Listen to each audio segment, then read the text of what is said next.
Seth stepped through the rain-lashed gloom to where he'd left his mount. Above him, the thunderstorm was in full voice, bellowing.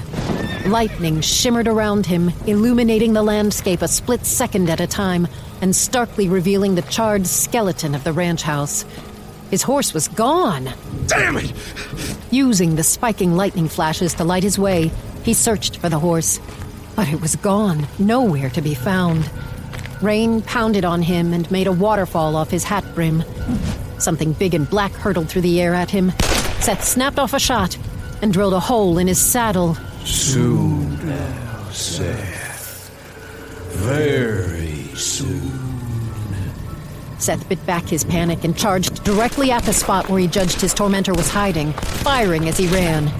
The area had recently been cleared of brush to make way for the construction of a windmill, and stacks of lumber were still in place. He ran into the open space, but stumbled on something metallic that rolled under his feet, causing him to fall heavily onto his right side. Stunned for a moment, he climbed to his feet and scanned the darkness. A lightning flash revealed no sign of a man, dead or alive, but he did see the round object at his feet. The fire and smoke-blackened cooking pot that once hung in Azora Chabert's cabin. Seth angrily kicked the pot away from him and turned, his eyes searching the gloom.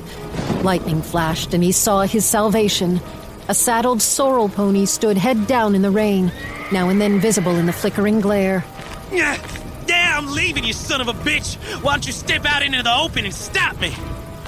No answer. The ravaged night was suddenly silent as a tomb. Seth threw back his head and howled the victory cry of the Lobo Wolf. He shoved his boot into the stirrup and then stopped. Footsteps, soft as thistledown falling on grass, came from behind him. Alarmed, he turned his head, his hand dropping to his gun. Too late. Something hard crashed into the back of his skull, and he hit the ground in an unconscious heap. Seth Koenig opened his eyes to a pale blue, washed-out morning sky and the smell of burning wood. Slowly, as his mind began to focus, he recalled the events of the night and the blow to his head. What happened after that was a blank. He lay on his back, and when he tried to get up, he was unable to move. Then, frantically jerking his head back and forth, the awful realization hit him that he'd been stripped naked, spread-eagled, and his wrists and ankles were staked to the ground. Seth's eyes nearly bulged out of his head when he noticed what was thrust into the glowing coals. Red-hot irons, pincers, pliers, rods, dehorners, awls, a wooden-handled knife with a sharp point, all tools that had once hung on the walls of the Koenig stable.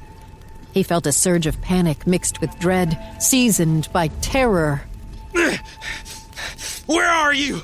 Untie me or by God, I'll kill you! No answer, but footsteps soft as thistledown drew nearer. You!